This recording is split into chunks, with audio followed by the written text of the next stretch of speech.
Olá, como vão todos? Sejam muito bem-vindos. Eu sou a professora Cristiane Oliveira, a sua professora de Biologia, e vamos conhecer a nossa aula de hoje. A aula de hoje, aula número 21, com objeto de conhecimento Fundamentos da Ecologia, detalhamento do objeto, relações ecológicas, fluxo de energia e ecossistema, ecossistemas aquáticos e ciclos biogeoquímicos. Então, vamos começar a nossa aula?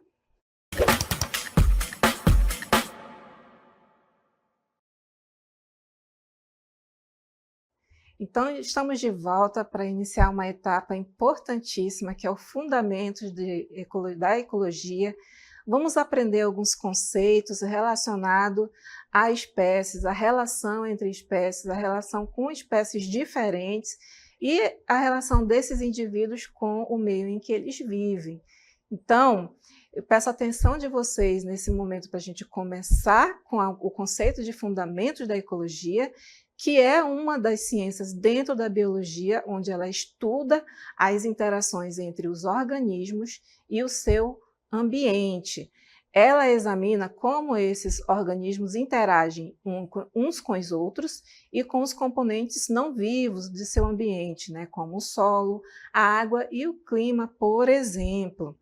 Então, tudo isso aí está relacionado aos fundamentos do conceito de biologia. Quando você quer entender um pouquinho das características de um indivíduo, como ele se comporta com os seus pares, como ele se comporta com outras espécies, a gente começa a entender um pouquinho essas relações dentro dessa fundamentação. E para dar continuidade aí à nossa fundamentação, mostro para vocês aí uma imagem bem pedagógica, mostrando um indivíduo, onde você vai fazer uma leitura de tela da esquerda para a direita e acompanhar comigo a explicação de cada imagem apresentada aqui nessa esfera, nas esferas. Então, nós vamos começar aí a nossa explicação falando sobre esse indivíduo aqui, né, que vocês já devem ter visto em algum momento, esse indivíduo aqui, conhecido aí como a capivara. A capivara, ela está sendo mostrada nesse esquema para mostrar o organismo, né, que é a unidade fundamental da vida, como um animal, planta ou bactéria. Nesse exemplo aí, a gente está colocando como unidade a capivara para representar melhor o esquema. Então, quando um ecólogo, quando um biólogo, especialista em um determinado indivíduo, nesse caso aqui é a capivara, se ele quer estudar a capivara, ele começa a estudar as características que nós vimos anteriormente, né? Características taxonômicas, onde vão incluir ele num determinado grupo. Mas, quando você amplia esse campo de visão de estudo, você se depara com a capivara em ambiente vivendo com outras capivaras, né? Que é esse momento, esse segundo momento aí da segunda esfera, e nesse caso a gente está olhando a população, que é o conjunto de organismos da mesma espécie que vivem em uma determinada área. Só que a gente não só observa essa espécie interagindo entre elas, às vezes ela vai interagir com outros indivíduos. Aí nós estamos diante da outra imagem que vai representar o que nós chamamos de comunidade. Então, a comunidade é o conjunto de diferentes populações que interagem entre si em uma mesma área. E, ampliando um pouquinho o campo de visão do pesquisador, ele observa que esses indivíduos vão interagir com o meio em que eles vivem. Então, isso vai se enquadrar na análise de ecossistema, que é a esfera número 4 aí, que significa que a comunidade de seres vivos estão em interação com os componentes não vivos do seu ambiente, que são os fatores abióticos. E para finalizar aí a nossa análise, nós temos a imagem 5, em que todos os indivíduos de todos os ecossistemas que formam os biomas estarão presentes dentro da biosfera, que é o local onde todos eles interagem. É a parte do planeta Terra onde existe vida, incluindo todos os ecossistemas. Então, isso aí são os nossos conceitos iniciais para falar sobre a relação dos indivíduos entre eles e considerando um local, né, e considerando uma visão global.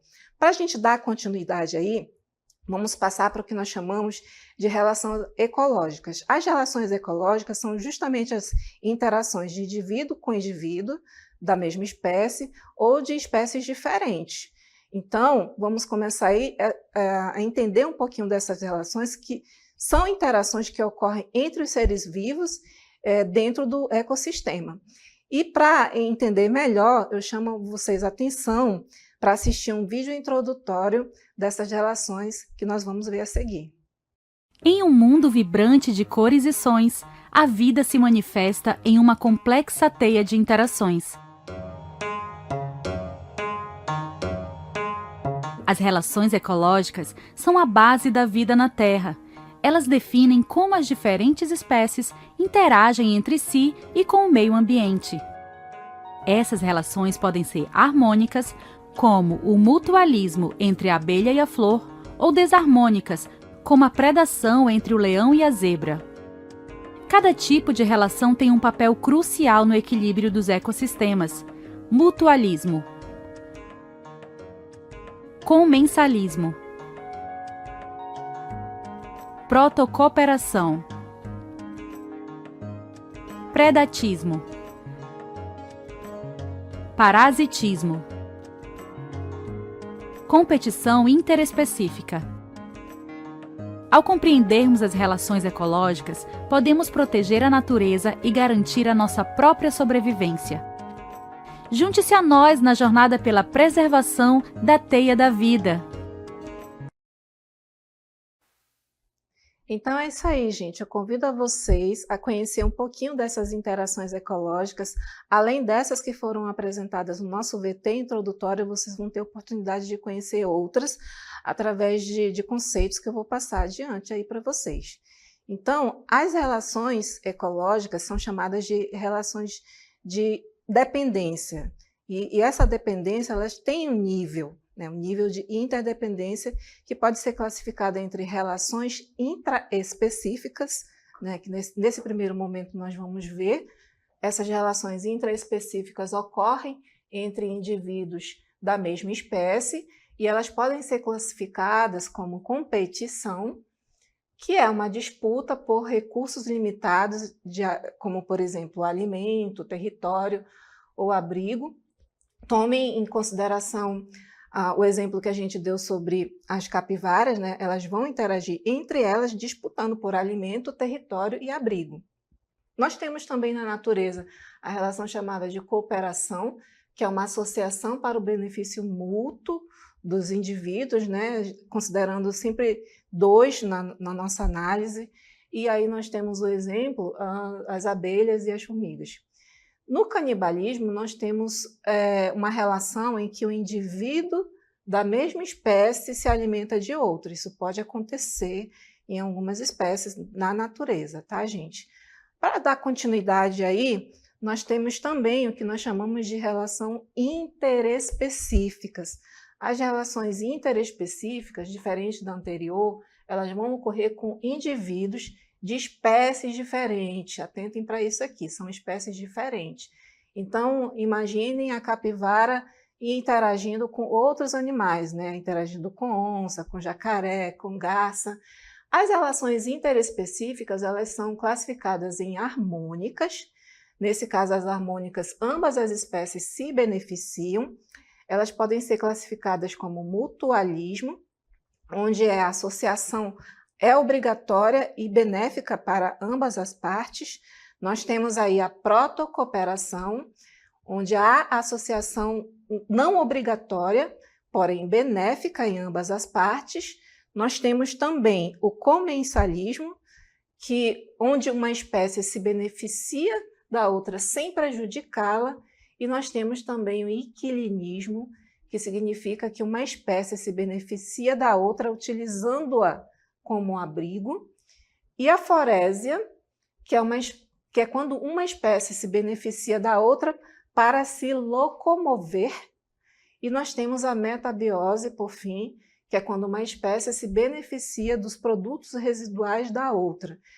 Gente, essas relações até esse momento, que eu apresento para vocês, só uma observaçãozinha breve, elas foram escolhidas como as principais que a gente vê ainda no meio ambiente. Nós temos outras classificações, os ecólogos também inserem outras, mas essas elas são as mais cobradas em nosso conteúdo. E para dar continuidade aí, que ainda não parou, de exemplo de relações, nós temos o comensalismo, que é quando uma espécie se beneficia de outra espécie sem prejudicá-la.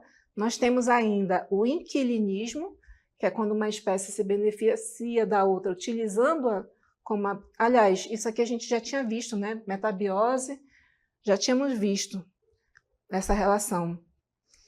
Temos aí, dentro das relações interespecíficas, agora dando continuidade, a que nós chamamos de desarmônicas, tá, gente? Para dar continuidade e contraposição das interespecíficas harmônicas. Nós temos aquelas relações em que um indivíduo, né, ele vai se beneficiar de outro, né, e essa relação vai ocorrer em detrimento dessa outra espécie, né? Um se beneficia e o outro não. Nós temos a predação, que é quando uma espécie que é o predador se alimenta da outra, que nesse caso vai ser chamada de presa.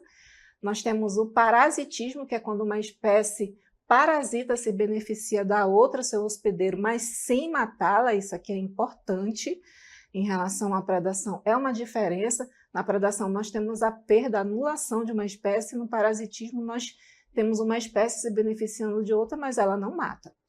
Nós temos o amensalismo, que é quando uma espécie é prejudicada pela outra sem que ela seja afetada. Acontece, né, de algumas reações dentro de um local desencadearem um processo em que vai prejudicar outra espécie, mas que não é a intenção deles, diferente da predação e do parasitismo, que vai ser intencional, que uma espécie prejudique a outra. E nós temos a última relação aqui a ser apresentada para vocês, que é quando uma espécie escravagista utiliza a outra, que nesse caso é o escravo, para realizar suas tarefas. Então, até aí, apresentei para vocês relações interespecíficas e intraespecíficas. As interespecíficas foram classificadas em harmônicas no primeiro momento e nesse último momento em desarmônicas. E esses indivíduos eles não interagem entre si sozinhos, mas também com o meio ambiente. Aí nós temos no nosso outro momento para falar um pouquinho sobre o fluxo de energia desses indivíduos, que significa a transferência de energia entre os seres em um determinado ecossistema. Essa energia se origina do Sol e flui através das cadeias e teias alimentares. Cadeias e teias alimentares são só um contexto de classificação para a gente entender e aprender a estudar melhor sobre a interação entre esses indivíduos. Para dar continuidade, nós temos um exemplo aí da pirâmide do fluxo de energia, onde na base nós temos o que nós chamamos de produtores. Nesse caso são os indivíduos que vão produzir o seu próprio alimento. Acima deles nós temos o que nós chamamos de consumidores primários, que estão sendo representados aqui na pirâmide pelos herbívoros, quer dizer que eles vão se alimentar daquilo que os produtores produzem.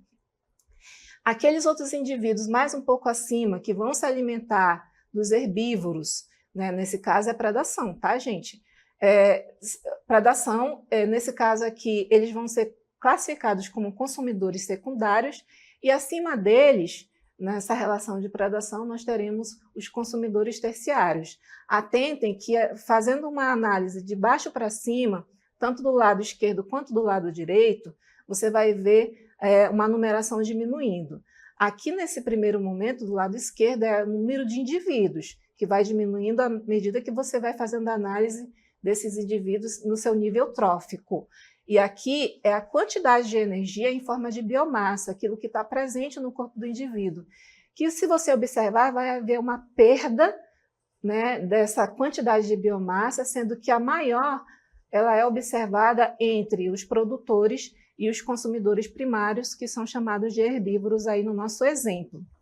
E para dar continuidade, eu falei para vocês de cadeias e teias alimentares. A gente vai tentar entender a diferença entre uma e outra.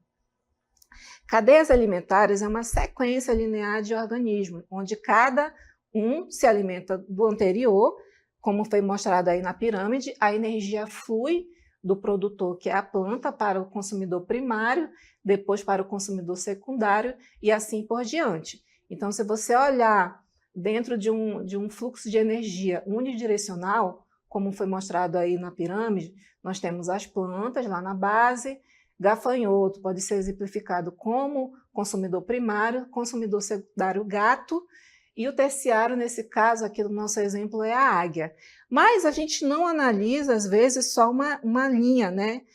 Uma cadeia apenas. A gente, quando quer se especializar mais no animal e mais em todo o contexto daquela movimentação do fluxo de energia, nós consideramos um outro conceito, que é chamado de cadeia alimentar. Cadeia alimentar, teia alimentar, nesse caso aí, que é uma rede complexa de interconexões alimentares entre essas diferentes espécies contidas num determinado ecossistema. A energia ela não vai ser vista de forma unidirecional, né? Ela vai fluir por diversos caminhos com diferentes organismos ocupando diferentes níveis tróficos. Um exemplo é uma árvore com diversas plantas, insetos, aves, mamíferos e outros animais, que pode ser retratada pela imagem mostrando a teia alimentar. Essa imagem aqui, um esquema didático bem simples, onde você ainda vai ter como base aqueles indivíduos que são classificados como produtores. Mas observem que nós vamos ter um fluxo que não é mais só unidirecional, ele vai começar a se entrelaçar dependendo do nível trófico que aquele indivíduo está sendo classificado, né? Ele pode ter uma classificação como primário, que são aqueles que vão se alimentar diretamente das plantas, mas temos os outros que podem ser secundários ou podem ser terciários em algum momento, dizendo que eles podem estar em diferentes níveis tróficos. Mas uma coisa interessante na teia alimentar é que todos esses indivíduos aqui vão passar lá para o iniciozinho do fluxo, porque eles vão sofrer a ação dos decompositores quando eles morrerem, porque todo o ciclo de vida finaliza. E aí os decompositores vão degradar essa matéria morta, que vai servir de substrato para a planta, que vai vai iniciar esse ciclo, né, chamado de teia alimentar. E para a gente entender um pouquinho da relação entre os animais e o meio, às vezes a gente precisa entender um pouquinho sobre o fluxo de alguns elementos, de algumas substâncias na natureza. Então, convido para vocês, nesse momento, para a gente entender um pouquinho sobre esse ciclo dessas substâncias, que são chamados ciclos biogeoquímicos dentro do nosso estudo de ecologia. Começando pelo ciclo da água, que é um processo contínuo que envolve a troca de água entre a superfície da Terra, a atmosfera e o subsolo. A água se move entre os reservatórios através de diferentes processos, como evaporação, condensação, precipitação, infiltração e escoamento, apresentados resumidamente nesse esquema didático. Nós temos aqui evapotranspiração, formando as nuvens, né? Está havendo aqui uma precipitação, está havendo aqui uma infiltração pelo solo, escoamento pela superfície para formar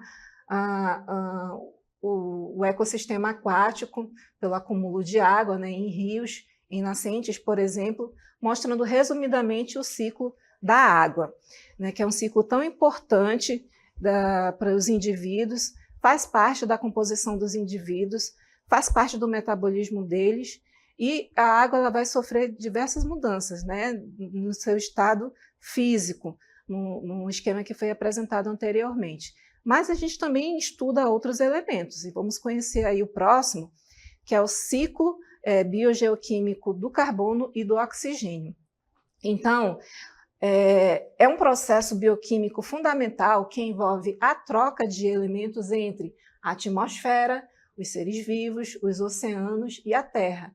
E essa troca é essencial para a vida da Terra, pois o carbono é a base da vida e o oxigênio é necessário para a respiração, uma vez que o carbono vai fazer parte da composição de muitas macromoléculas Quando a gente estuda células, a gente observa a presença do carbono, por exemplo, e o oxigênio, que foi observado tanto na fotossíntese como na respiração celular, estará presente obrigatoriamente nesse fluxo. Então, nós vamos entender um pouquinho conhecendo ou revendo alguns desses fluxos. Começar por fotossíntese, né? Nesse caso aí, a gente está revendo um conceito já visto sobre uma característica importantíssima das plantas, né, que convertem o dióxido de carbono em glicose e liberam oxigênio nesse processo, vistos aqui por essa equação, olha, dióxido de carbono, água, presença de luz, conversão em glicose e liberação do oxigênio.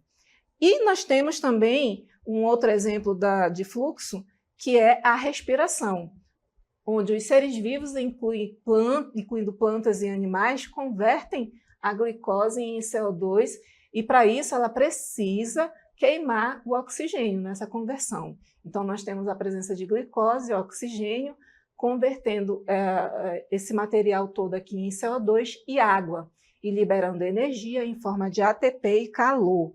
Isso aí é um exemplo de metabolismo dos indivíduos.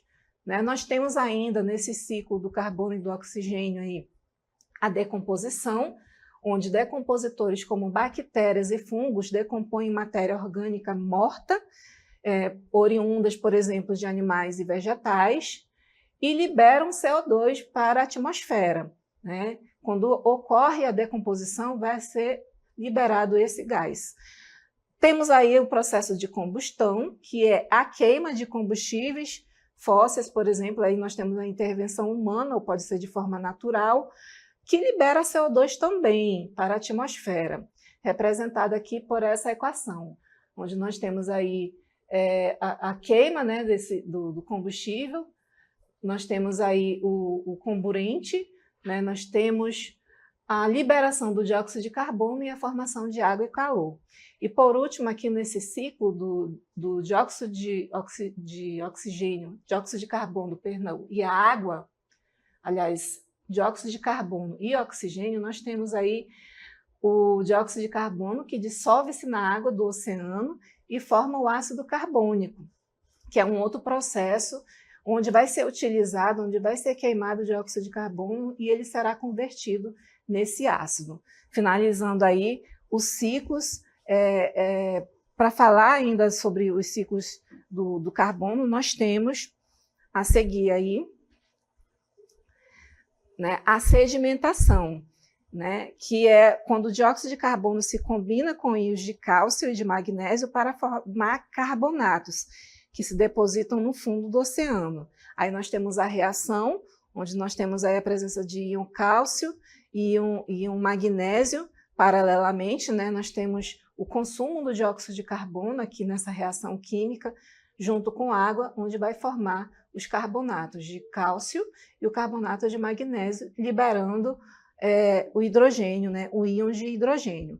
E para finalizar os ciclos do carbono, nós temos o que nós chamamos de erosão, onde os carbonatos sedimentados podem ser erodidos e retornar à atmosfera como CO2. Isso é uma outra forma do ciclo do carbono presente na natureza, finalizando aí os ciclos dessa substância.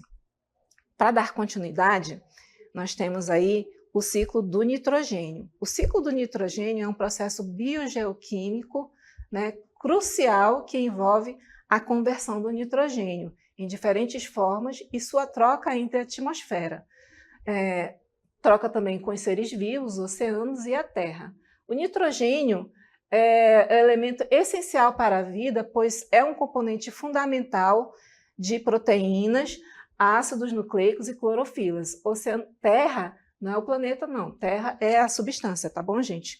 Considerando aí o nosso exemplo. E para dar continuidade sobre o ciclo do nitrogênio, nós temos aí a fixação com a presença de bactérias fixadoras de nitrogênio, que vão converter o nitrogênio que está na atmosfera, que é o mais abundante da atmosfera, em amônia. Aqui nós temos a equação química mostrando essa conversão. Tem uma outra forma de fixação, que é chamada de nitrificação das bactérias nitrificantes, que vão converter a amônia em nitrito, né? É um outro processo, olha, que dá continuidade a esse aqui. Nós temos esse elemento que começou a ser fixado aqui, né? Continua aqui.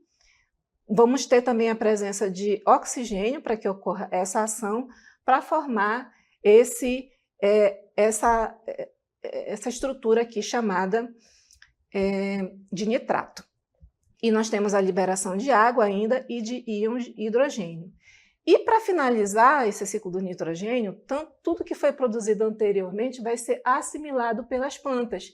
É nesse momento que o nitrogênio vai entrar dentro do fluxo de energia através das plantas para que ocorra, por exemplo, a transferência dele para os outros níveis tróficos, que a gente viu na pirâmide do fluxo de energia.